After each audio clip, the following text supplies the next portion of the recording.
अच्छा, संजय दत्त का एक मैंने क्लिप देखा पिछले दिनों, पता नहीं कि मेरे पास कहाँ से आया या किसी वीडियो में देख लिया मैंने। सही। आप हैरान हो जाएंगी, मेरी आंखों से आंसू आ गए। संजय दत्त अभी का होगा ये। तो संजय दत्त कह रहे थे कि हम अस्सलाम वालेकुम, नमस्ते, सत श्री अकाल। कैसे हैं आप लोग? उम्मीद करती हूँ ठीक होंगे, खुश होंगे। मैं हूँ हजीक अली और मेरे साथ हैं तारिक नियाजी। अस्सलाम वालेकुम, नमस्ते, सत श्री अकाल। उम्मीद करता हूँ ठीक होंगे, खुश होंगे। दोस्तों, जहाँ रहें खुश रहें, माँ बाप का ख्याल करें, क्योंकि माँ बाप है तो सब कुछ है। आज की हमारी वीडियो है मोस्ट रिक्वेस्टेड वीडियो। आज की हमारी वीडियो है KGF चैप्टर 2 ट्रेलर पर रिएक्शन। सो स्टार्ट करते हैं अपनी वीडियो को। Let's start. ओके गाइस, तो वीडियो का टाइटल है KGF chapter 2 trailer, Hindi, Yash, Sanjay Dutt and Raveena Tandon. से स्टार्ट करते हैं वीडियो। KGF में करुणा को मारने के बाद क्या हुआ, आप पढ़ेंगे? खून से लिखी हुई कहानी है, स्याही से नहीं बढ़ेगी। अच्छा, ये भी एक अगर आगे बढ़ाना है तो फिर से खून नहीं मांगेगी।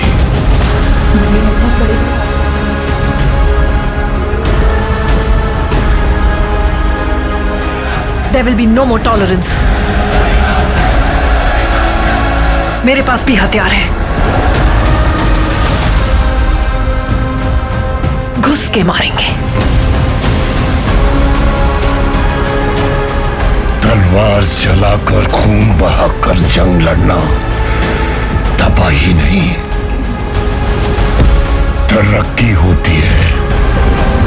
उसमें लाशें भी बेकार नहीं जाती। चाहिए तो गिद्धों से पूछ ले।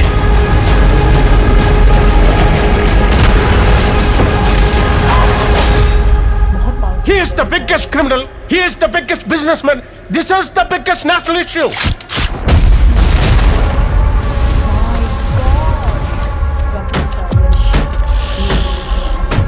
Violence, violence, violence. I don't like it. I avoid. But violence likes me. I can't avoid.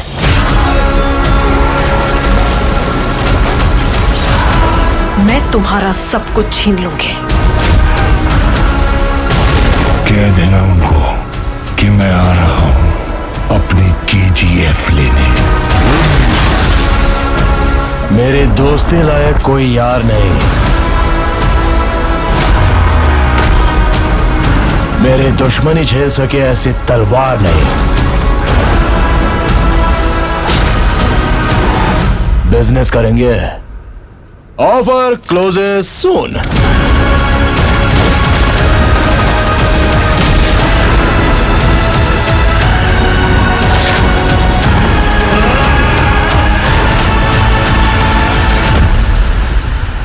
माँ, एक दिन दुनिया का सारा सोना तो मैं ला कर दूंगा माँ। अच्छा ठीक है, अभी तू सो जा, कल सुबह जाकर ले आना।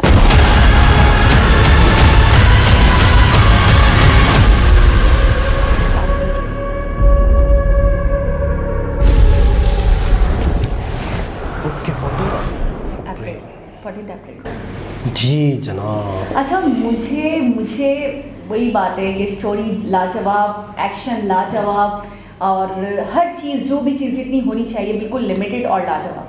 लेकिन सबसे बड़ी चीज़ मुझे ये लग रही है कि यहाँ इनका सामना है दो विलन से। एक वो जो रवीना है, पॉलिटिशियन है आई थिंक वो कोई, उनसे, और दूसरा संजय दत्त से। अच्छा, संजय दत्त को बहुत ही ज़्यादा पावरफुल दिखाया गया है मूवी में, इतना ज़्यादा पावरफुल, जालिम कि मतलब मुझे वही आपकी वाली बात, जैसे हम हॉलीवुड में देखते हैं ना कि विलन बहुत ज़्यादा जालिम है, बहुत पावरफुल है, ताकतवर है, और हीरो फिर भी इतना ज़्यादा नहीं दिख रहा। तो ये फिर भी थोड़े डिसेंट दिख रहे हैं। ये कह रहे हैं कि मैं वायलेंस से अवॉइड करना चाहता हूँ, लेकिन वायलेंस लाइक मी, ये बहुत एंड था, और उसके बाद फिर मैं अवॉइड नहीं कर सकता। तो ये सारी चीज़ों से ऐसा लग रहा है कि ये बचना चाहते हैं, ये खून खराबा नहीं चाहते, ये हुजूर की मसले मसाइल नहीं चाहते, लेकिन विलेंस इनको मजबूर कर रहे हैं मूवी में कि ये वायलेंटिक हों। सबसे पहले तो पार्ट 1 पे आते हैं कि पार्ट 1 में इन्होंने KGF पर कब्जा किया था। KGF को मतलब है कि जो उस पर एक विलन था, गरोड़ा क्या नाम था, उसे मारा, फिर उसके बाद इन्होंने एंड हो गई, मतलब पूरा केजीएफ जो इनके कंट्रोल में आ गया। ठीक है। अब वहीं से ये कंटिन्यू करेंगे। सही। इस मर्तबा केजीएफ पर कि कोई और कब्ज़ा करना चाह रहा है। अब इनकी हुकूमत है, तो अब यानी इनके पास मिशन नहीं है, अब इनको बचाना है, इनको अपनी डिफेंस, पावर्स को हाँ डिफेंस करना है। तो क्या ये कर पाते हैं या नहीं, पहली चीज़ तो ये। अच्छा, बहुत ही ज़्यादा मतलब इसमें हुकूमत भी शामिल हो गई, गवर्नमेंट भी शामिल हो गई, ठीक है, पॉलिटिक्स भी है, और सबसे मेन चीज़ जो ये हैं अपना संजय दत्त। अच्छा, संजय दत्त के हवाले से मैं एक बात करूं कि इस फिल्म की जो क्लास है ना बहुत बढ़ जाती है संजय दत्त के होने से, संजय दत्त की वजह से। अच्छा, और भी स्टार कास्ट रखी गई, श्रद्धा को भी रखा गया मेरे ख्याल में। अच्छा, देखा आपने? नहीं, अभी तक तो नहीं देखी, सीरीज नहीं थी दिखी है। ठीक है, और क्या कहते हैं अपना एक और है कीर्ति या इस तरह से कोई नाम है लड़के का, वो भी अच्छा मतलब प्रॉपर सोलो हीरो आते हैं। ठीक। काश्मीरा फिल्म जो नहीं थी, हाँ, वो भी मुझे दिखे कहीं पर। तो ये कि अच्छी कास्ट भी रखी गई है, बड़ी कास्ट रखी गई है। अच्छा, मुझे एक चीज़ ये नहीं समझ में आ रही है कि ये मैंने देखा कि ये कॉम्प्रोमाइज़ नहीं करते, हीरो वही, मैन एक्ट्रेस जो थी वो भी वही, मतलब चेंजिंग ले आया ना, तो लोग जो जुड़ जाते हैं, जो कनेक्टेड हो जाते हैं ना, वो डिस्कनेक्ट हो जाते हैं आपसे। मतलब अब मैंने चैप्टर 1 में अगर यश को देखा था, चैप्टर 2 में मुझे कोई और हीरो देखने को मिल जाता, नहीं, तो आप ठीक है ना, प्रभास मिल जाता या कोई और दिखता, तो मैं उतना नहीं कनेक्ट हो पाती, क्योंकि इसको आपने जैसे आपने बताया कि इसको वहाँ से ही कंटिन्यू किया गया है। बिल्कुल कि ये ऐसे। इनकी हकमियत हो गई थी केजीएफ पे, और अब ये उसको डिफेंड कर रहे हैं, तो फिर वो इतना जुड़ नहीं पाते, तो यश को ही रखा गया, मैन एक्ट्रेस भी वही रखी गई। अच्छा, वो जो माँ का रोल कर रही थी वो भी वही है, ठीक है ना। तो बहुत सारे ऐसे मतलब हमें कैरेक्टर्स देखने को मिल रहे हैं जो पहले भी चैप्टर 1 में भी थे और ऑलमोस्ट सेम दिखे, लेकिन संजय दत्त चैप्टर 1 में थे नहीं थे, संजय दत्त एडिशनल दिख रहे हैं मुझे, और इसके अलावा रवीना जी। अच्छा, रवीना पे बात करूं, मुझे बिल्कुल भी इनके जो जुमले थे, इनकी जो दमदार करैक्टर था, बिल्कुल भी दमदार नहीं दिखी, बिल्कुल भी। मतलब ठंडा लगा। मैं कहता हूँ कि जो जुमले थे, जो एक्सप्रेशन थे ना, वो नहीं, उसमें तो इतनी जान आ सकती थी, इतनी जान आ सकती थी, बस उन्होंने ना, मैं हैरान हूँ कि यार बस जैसे जुमला बोल दिया। हाँ, बस ये नहीं कि निपटा दिया। एक होता है ना कि जिस तरीके से हम घुस के मारेंगे, तो वो जो एक होता है ना, एक वो एग्रेशन होता है, गुस्सा होता है। हाँ, जैसे जब से हम तस्वुर करें कि हम किसी को बोले वो जुमला, तो हम कितने गुस्से में, गजबनाक होकर, उनसे 1000 गुना बेहतर वो कर सकती थी, दीपिका कर सकती थी, विद्या बालन कर सकती थी, और गंगू बाई में हम बात कर रहे थे कि आलिया ने अच्छी एक्टिंग नहीं की। मैं तो कहूँगी आलिया ने इतना अच्छा कैरेक्टर कर दिया था, तो ये तो इतनी सीनियर है उनसे, वो तो आजकल के एक्टर, लेकिन ये गायब है ना, मतलब मार्केट में नहीं है ना, सीनियर थी। देखती रहती हूँ, पता नहीं अब तो नहीं, हाँ दिखती रहती हैं ये मुझे, नहीं मूवीज़ में ड्रामों में आ रही हैं कुछ सिलेक्टेड, इतना ज़्यादा नहीं, बिल्कुल गैप आ गया ना इनकी ज़िंदगी में बहुत लंबा सा। तो ये है कि इनकी एक्टिंग बहुत माठी, बिल्कुल धुंधली, मतलब ठंडी। इसके अलावा यश की तो मैं कहता हूँ जितनी तारीफ की जाए, इनकी ये कॉम्प्रोमाइज़ ही नहीं करते, मैं तो बोलूँगी अपनी एक्टिंग को लेकर, अपने एक्ट को लेकर कॉम्प्रोमाइज़ नहीं करते। और एक और बात है कि जब किसी भी मूवी का पार्ट 1 आता है ना, वो अगर हिट हो जाता है, जो कि पता नहीं होता, हिट हो जाता है, तो उसके बाद सेकंड पार्ट जब बनता है, उसमें बहुत ज़्यादा उम्मीदें लगाते हैं हम, प्रेशर होता है हीरो पे, ठीक है, बहुत ज़्यादा उम्मीदें लग जाती हैं, बहुत ज़्यादा टेंशन होती है लोगों को कि यार हम इसमें लोगों को मुतमईन कर सकेंगे या नहीं कर सकेंगे। अच्छा, बेसिकली मैं ये कहूँगी मैन लीड जो होती है ना, यानी कि जो एक्टर हो गया, एक्ट्रेस हो गई, जो मैन हीरो हीरोइन हो गए, उन पर ज़्यादा प्रेशर बन जाता है। वो ये सोचते हैं कि यार चैप्टर 1 हमारा इतना सुपर डुपर हिट, अब हमें उम्मीद नहीं थी, और अब लोगों ने उसकी वजह से नेक्स्ट पार्ट से हमसे जुड़ गए, हमसे उम्मीदें लगा ली, चैप्टर 2 से इतनी उम्मीदें लगा ली, तो हमें इसे चैप्टर 1 से ज़्यादा दमदार देना है। बिल्कुल ऐसा ही होता है, और उसमें अगर ये लोग पूरे ना उतरे तो बड़ी टेंशन होती है, तो सेकंड पार्ट में प्रेशर बना रहता है। अच्छा, और अक्सरियत से मैं बहुत बड़ी बात कर रही हूँ, अक्सरियत से मैंने देखा है कि बहुत सारी ऐसी मूवीज़ हैं जिनके चैप्टर 1 जो होते हैं, यानी कि पार्ट 1 जो होते हैं, वो बहुत सुपर डुपर हिट गए, कुछ ऐसी मूवीज़ हैं, और चैप्टर 2 यानी कि पार्ट 2 जो होते हैं वो अक्सर मतलब फ्लॉप हो जाते हैं, अक्सर ठंडे होते हैं, ज़्यादातर ऐसा हो जाता है, देखने को मिलता है। कभी ऐसा लगता है स्टोरी में कसर रह गई, कभी लगता है एक्ट वो नहीं था, कभी ऐसा लगता है बहुत उलझी हुई स्टोरी थी, समझ नहीं आया क्या कैरेक्टर्स थे, क्या स्टोरी थी, तो अक्सरियत से ऐसा होता है। तो पता है सबसे ज़्यादा मुझे लगता है कि एक तो एक्टिंग और दूसरा स्टोरी भी उतनी ही दमदार होनी चाहिए। मैंने देखा पार्ट 1 बड़ा अच्छा था, बड़ा दमदार था, उसके अंदर बहुत सस्पेंस था, उसमें बहुत कुछ था, बहुत अच्छा एक्ट था। और पार्ट 2 में एकदम ठंडी एक्टिंग दिख रही होती है, ऐसा लगता है बहुत सेटिस्फाइड है कि बस ये तो होनी ही कॉमन होनी ये है। होता है। लेकिन अब देखते हैं कि इसमें क्या है।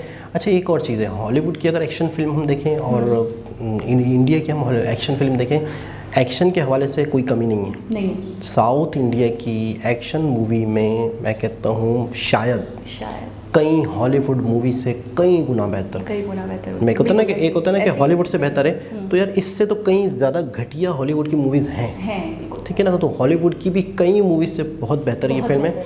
लेकिन मैं इसकी एक प्लस पॉइंट और बताता हूँ। एशिया हमारी जो साउथ इंडिया की मूवीज़ है, प्लस पॉइंट ये होता है कि जितना भी एक्शन हो, जितना भी जालिम हीरो हो, जितना भी हो, लेकिन उस हीरो को लोग हीरो तस्वुर करते हैं और उसे पॉजिटिव लेते हैं, और उसकी जो मार धाड़ है, वो सारी चीज़ें हैं ना, उसको भी अपनाते हैं। लेकिन उस हीरो के अंदर एक अच्छा इंसान ज़रूर दिखाते हैं, ज़रूर दिखा। ये ज़रूरी, ये हॉलीवुड में हो या ना हो, लेकिन हमारे साउथ इंडिया में ताकि जो भी लोग हैं, जो भी आवाम हैं, वो यश को अपना हीरो मानने लग गए हैं। फॉलो करें तो पॉजिटिव में, मतलब अगर वो लड़ भी रहा है, किसी को मार भी रहा है, तो वो बुराई को मार रहा है। तो आपको पता है बच्चे जो हैं 15-15 साल के, 14-14 साल के, 12-12 साल के, इन मूवीज़ से मार धाड़ ना सीखें। अच्छा, मार धाड़ ना सीखें, इसमें से जो पॉजिटिव मैसेज हैं उसको सीखें। और दूसरी बात ये, आपने तो देखा होगा कि साउथ इंडियन के जो हीरोज़ हैं हमारे यहाँ, मैंने देखा है पाकिस्तान में बहुत सारे बॉयज़ हैं जो उनको बहुत फॉलो करते हैं, जैसे कि यश हो गए, इनको बहुत फॉलो, इनके गेटअप को, इनके हेयर स्टाइल को। कितने तो लोगों ने चैप्टर 1 के बाद से हेयर स्टाइल ही अपने वैसे ही रख लिए थे भाई यश को देखकर। अच्छा, संजय दत्त की मैं थोड़ी सी बात ये करूँगी कि मैंने संजय दत्त को जब समटाइम्स ऐसा देखा है कि कैप्चर्ड हो जाते हैं कैमराज में, बैक ऑफ द मतलब शूट या back of the scene, hyper होते हैं। हाँ, नहीं मतलब मुझे ऐसा लगा बहुत ओल्ड हैं, बहुत ज़्यादा मतलब एज हो चुकी है, ऐसा लगता है उनको देखकर। और वाकई बहुत सीनियर एक्टर हैं, अभी से तो काम नहीं कर रहे, लेकिन फिर भी मैं कहूँगी कि उन्होंने मूवी में 100% दे दिया अपना। अच्छा, उनका एक्ट जब था, जब उनका मतलब सीन आ रहा था, तो मैं ऐसा लग रहा था बंध गई हूँ उनके सीन से, और मैं अपनी नज़रों को नहीं हटा पा रही थी उन पे से। जबकि हम रवीना की बात करें तो उनका एक्ट थोड़ा सा मुझे ऐसा लगा कि बहुत मतलब काम था, बहुत ज़्यादा मतलब ठंडा था। लेकिन संजय जी की बात करूँ मैं तो बहुत इंसाफ किया उन्होंने बहुत अच्छे से एक्ट किया। वो विलेन का रोल निभा रहे हैं अच्छे से। अच्छा, इसमें ना सबसे इस फिल्म की पार्ट 1 की सबसे ख़ास बात थी गेटअप, ठीक है ना, और स्टोरी हर चीज़ में थम था गेटअप में। तो इन्होंने सेकंड पार्ट में भी जो विलन लाए, उसके गेटअप पे आपकी सोच कितना काम किया होगा। यानी कि एक और चीज़, अच्छा आपको क्या लगता है कि सुबह उठे डायरेक्टर या राइटर और सुबह उठे तो कह रहे हैं हम संजय दत्त की चोटी बनाएंगे, आधी चोटी होगी, यहाँ से गंजा हो, कहीं गेटअप रिजेक्ट होते हैं। और आपको एक मजे की बात बताऊँ, कहीं गेटअप करके देखे जाते हैं, सूट नहीं करते, अच्छा करके देखे जाते हैं और खड़ा कर दिया, ऐसा भी नहीं है। आप इनकी मेहनत का अंदाज़ा लगाएं कि एक गेटअप संजय दत्त को कर दिया, सही, वो गेटअप सिनेमा की स्क्रीन पे चेक करेंगे। ओह माय गॉड, यानी कि बड़ी स्क्रीन पे हम सिनेमा बैठते हैं तो संजय दत्त इस लुक में कैसे लगेंगे, लग रहे हैं बिल्कुल। और अगर वो सही नहीं लग रहे तो गेटअप चेंज, रिजेक्ट हो गया दूसरा। ऐसा नहीं कि टीवी पे बैठ के, एलसीडी में बैठ के देखा या फिजिकली देख लिया तो अच्छा लगा, कैमरा में देख लिया, नहीं, बाकायदा सिनेमा की स्क्रीन पे भी टेस्ट होगा उस गेटअप का। मैं सिर्फ एक चीज़ की दाद दूंगी संजय जी की, मैं यकीन करें, दिल से कह रही हूँ, मैंने जिस तरीके से उनको देखा है, मतलब बहुत मतलब ऐसी कंडीशन लगती है उनकी, बिल्कुल मतलब बहुत ज़्यादा एक्टिव नहीं दिखते एज होने की वजह से, लेकिन जो एक्ट में दिख रहे हैं वो, ओह माय गॉड, भरपूर एनर्जी दिख रही है, भरपूर एक्टिव दिख रहे हैं, अपने एक्ट में एकदम ऐसा लग रहा है उतरे हुए, मतलब एकदम समाये हुए। तो मैं इस चीज़ की तारीफ करूंगी कि ऑन कैमरा जो है वो बिल्कुल मुझे लगता है चार्ज हो जाते हैं, ऑन हो जाते हैं। अच्छा, एक चीज़ है कि आप इनकी बात कर रही हैं, इनसे ज़्यादा एजेड अमिताभ बच्चन है। अमिताभ बच्चन, अच्छा, अमिताभ बच्चन वैसे भी एक्टिव दिखते हैं, वैसे भी एक्टिव दिखते हैं, रियल लाइफ में भी दिखते हैं, बेहतरीन, मतलब है कि उनके अंदर जो एनर्जी, उनके बहुत फिट है वो उनकी। अच्छा, एक्टर, इस एक चीज़ को और हम बात कर सकते हैं कि एक चीज़ को कि एक्टर मुझे ऐसा लगता है बूढ़ा नहीं होता, एक्टर ही होता है वो, मतलब है कि आपको कहीं पर भी, या हम ये कह सकते हैं कि एक्टर अपनी रियल लाइफ में बूढ़ा हो सकता है, ऑन कैमरा बूढ़ा नहीं हो सकता। बिल्कुल, क्योंकि कैमरा ऑन होता होगा तो मुझे ऐसा लगता है ये लोग भी ऑन हो जाते होंगे। ये जो जितने भी हीरोज़ हैं, आमिर खान, सलमान खान, अक्षय कुमार, ये सारे मैं कहता हूँ 50 को तो छू रहे हैं। हाँ, 100%, कोई ऊपर तो कुछ नीचे। उसके बावजूद भी आप इनमें कोई ढीलापन, कोई सुस्ती या इनकी एक्टिंग में बाकायदा कुछ। बाकायदा आप कॉलेज का बॉय दिखाते हैं तो वो इतना एक्टिव आमिर खान दिखते हैं कि आप हैरान हो जाते हैं। अच्छा, संजय दत्त का एक मैंने क्लिप देखा पिछले दिनों, पता नहीं कि मेरे पास कहाँ से आया या किसी वीडियो में देख लिया मैंने, सही। आप हैरान हो जाएंगी, मेरी आंखों से आंसू आ गए। संजय दत्त अभी का होगा ये। हाँ अभी तो है, परवेज मुशर्रफ वाला। तो संजय दत्त कह रहे थे कि हम जेल में थे, संजय दत्त ने जेल में काफ़ी टाइम गुजारा, ठीक। तो बोला हम जेल में थे तो रमज़ान आते हैं, तो रमज़ान आते थे तो रोज़ों में मुसलमान कैदियों को चाय मिलती थी, नाश्ता मिलता था, सहरी मिलती थी समझ लो। तो वो कहते थे गरम गरम चाय होती थी, सुबह 4 बजे 5 बजे मिलती थी, उठाते थे, सहरी का टाइम होता था तो जितने भी मुसलमान कैदी थे उनको मिलती थी। जितने भी मुसलमान कैदी, जितने भी हिंदू कैदी होते थे उनको उठा के उनको चाय देते थे। क्या बात है। उनको चाय देते थे मुसलमान, सब हिंदुओं को डिस्ट्रीब्यूट करते थे। वो मुसलमानों को तो मिलती थी लेकिन वो शेयर करते थे उनके साथ। जबरदस्त। मैं कह रहा क्या हूँ, बात तो संजय दत्त बता रहे थे कि हम ये हैं, ये कौन लोग हैं जो, तो संजय दत्त बता रहे थे कि हम तो ये हैं और हम सदियों से साथ हैं। ये तो आज कौन लोग हैं जो नहीं, नफरत ये आज नहीं कल की बात नहीं है। अगर जेल में भी हम हैं तो बाकायदा चाय एक दूसरे को दे रहे हैं। अच्छा, मैं आपको एक बात बताऊँ, हमारे व्यूवर्स शायद नहीं समझ पाएंगे, मैं आपको थोड़ा सा बताऊं कि सहरी का टाइम ऐसा होता है, इतना नफसा नफसी का आलम होता है कि आपका भाई भी आपसे पानी मांगे तो आप कहते हो नहीं भाई मुझे करने दो, है ना, अभी टाइम नहीं है। और कितनी बड़ी बात है कि आप एक ऐसी जगह पे हो, एक कोठरी टाइप की, काली कोठरी है जिसके अंदर आप बंद हो, जिससे बाहर नहीं जा सकते हो, एक जेल है, और उसके अंदर आपके जो साथी हैं आप उनको बाकायदा हिलाकर कह रहे हो कि आप भी हमारे साथ मतलब सहरी कर लो, कितनी बड़ी बात है। अच्छा, कह रहे हैं गरम गरम चाय आती है, बहुत उस टाइम पे ज़रूरत होती है, हमें तो ज़रूरत होती थी, अच्छा लगता था, और जितने भी मुसलमान हैं सभी देते थे, सभी देते थे, सभी शेयर। इससे ज़्यादा खूबसूरत एक चीज़ है वो क्या हो सकती है। अच्छा, मैं ये सोचूं शायद उनसे अकेले नहीं पी जाती होगी, ऐसे ही है ना, हम किसी को जब भी हिलाते हैं या जब भी उठाते हैं, जब हमसे वो चीज़ अकेले हमारे हलक से ना उतरे, ये प्यार की मैं कहूँगी इंतहा है। और ये सदियों से है, ये सदियों से है, सदियों से चलता हुआ आ रहा है। सब एक साथ हैं, सब एक दूसरे से मोहब्बत साथ रहे हैं। एक घर हिंदू का तो एक मुस्लिम का, तो एक सिख का तो एक फलाना हिंदू का, तो मुस्लिम का तो सिख का, इस तरह से होता था, इस तरह से होता है और इस तरह से चल रहा है। लेकिन उसके बीच में भी कई ऐसी बातें, ऐसी नफरत अंगेज़ बातें, जब सब इंसान हैं, सब मुसलमान हैं, ये खित्ता सबका है, सदियों से यार, सदियों से पता नहीं 10-10, 15-15, 20-20 नस्लें गुजर गई होंगी लोगों की यहाँ, बल्कि इससे भी ज़्यादा। अच्छा, मैं सोचती हूँ हमारे दिलों में ये है कि ये चीज़, ये हिंदू है, ये मुस्लिम है, इसके ग्लास में ना पियो, इसके थाले में ना खाओ, हम इतनी इस हद तक मतलब तफरका फैलाते हैं। तो मैं ये सोचती हूँ जो हमारे आबाउस्ताद थे, वो जो उनके आबाउस्ताद थे, उनके साथ मेल मिलाप के साथ रहते थे, ये जो यकजहती, ये जो आप रियलिटी बता रहे हैं, ये कोई किताबी बात तो नहीं बता रहे ना आप तो वो बता रहे हैं कि जो उन्होंने देखा, जो उन्होंने उनके साथ एक्सपीरियंस किया, बिल्कुल। ठीक है, तो वो कैसे रहते थे? क्या वो उनके दिलों में ये बात नहीं थी? उनके दिलों में सिर्फ प्यार था। मैं बता रहा था ना, दादी के हवाले से एक बात बता रहा था कि दादी हमें बचपन में बताती थी कि जैसे मुझे ऐसा लगता था उनकी बातों से, अब जहन में आ रहा है कि हमारे यहाँ जितने भी हिंदू रहते थे हमारे घर मोहल्ले में, जो पार्टीशन के बाद चले गए होंगे, तो दादी जिस तरीके से बता रही थी तो मुझे ऐसा लगता था कि वो अमीर थे, क्योंकि दादी बताती थी कि हमें वो खाना देते थे। तो मुझे ऐसा लग रहा है कि जो उस वक्त हम जहाँ रहते हैं यहीं रहते थे शुरू से ही। तो दादी बताती हैं कि वो हमें सिर्फ और सिर्फ अपने किचन में नहीं आने देते थे, मतलब किचन का जो चूल्हा होता है ना, उसको सिर्फ हाथ नहीं लगाने देते थे, बाकी हम उनका खाना खाते थे, हमें वो खाना देते थे। तो ऐसा लग रहा है कि शायद हम लोग गरीब थे, या हम लोग मतलब है कि वो लोग ज़्यादा अमीर थे जो खाना देता है। आप कॉमन, वो सेंस है, हाँ, वो यकीनन वो ऐसे खाते पीते घर से। उस टाइम पे तो मुझे ये बात समझ में नहीं आई, नॉर्मल लगी, एक आम सी बात लगी थी। तो फिर दादी बताती रहती थी। अभी भी मैं कहता हूँ हमारे इलाके में 2 कंपाउंड हैं, दोनों ही कंपाउंडों के नाम मंदिर कंपाउंड है, लेकिन दोनों में मस्जिदें हैं। अब कोई भी वहाँ हिंदू नहीं है, लेकिन दोनों कंपाउंडों के नाम मंदिर कंपाउंड, एक उधर भी मंदिर कंपाउंड, दोनों कंपाउंड के अंदर एक मस्जिद है। शायद किसी ज़माने में मंदिर होंगे। चैप्टर 2 देते आप हाँ, दादी कहाँ मिला दिया आपने? हाँ, दादी होती तो मैंने KGF चैप्टर 2 दिखाता और संजय दिखाता, फन भी नहीं 2 दिखाता, और उन्हें मैं 2 दिखाता, मैंने 2 बार बोला, और उन्हें संजय दत्त के बारे में पूछता इनकी एक्टिंग कैसी है। उनके ज़माने की तो होंगी, नहीं आपकी दादी के ज़माने के होंगे, आपकी मम्मा के ज़माने के होंगे। हाँ, मम्मा के ज़माने के होंगे 100%। आपने क्या जहन में रखा हुआ है क्या मुझे? क्या आप खुद ही ले आते हैं, दादी पापा चाचा तो आ गया बीच नाना। में। खैर बहरहाल वक्त बताएगा ये फिल्म कैसी है, और किस तरह से ये लोगों को इंस्पायर अच्छा, करती मुझे है। लग रहा है धमाल करने वाली है, मुझे पता नहीं बिल्कुल। क्यों फीलिंग आ रही है। बिल्कुल बिल्कुल। बहुत तो आनंद। खैर दोस्तों, उम्मीद करते हैं बहुत ही अपनी उम्मीदों पे पूरी उतरेगी।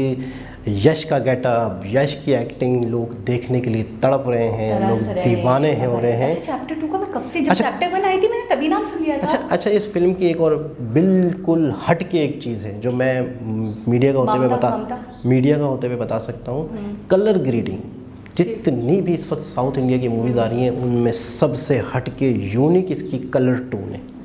इसकी कलर टोन आपको आरआर में नहीं मिलेगी, पुष्पा में नहीं मिलेगी। उनकी अपनी कलर टोन है, वो अपनी यूनिकनेस है।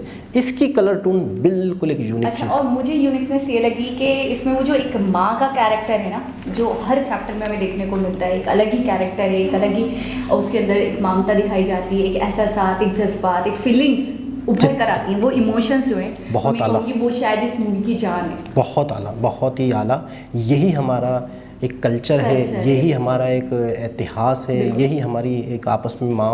अच्छा, हमारे यहाँ जो एक रस्म व रवाज है, कल्चर है, एक दूसरे की रिस्पेक्ट है ना माँ की, सदियों से ये पूरी दुनिया में सबसे हटके। और ये चीज़ कहीं भी नहीं है, आपको पता है, ये चीज़ कहीं भी नहीं है। इज़्ज़त, बड़ों को इज़्ज़त, माँ बाप को इज़्ज़त।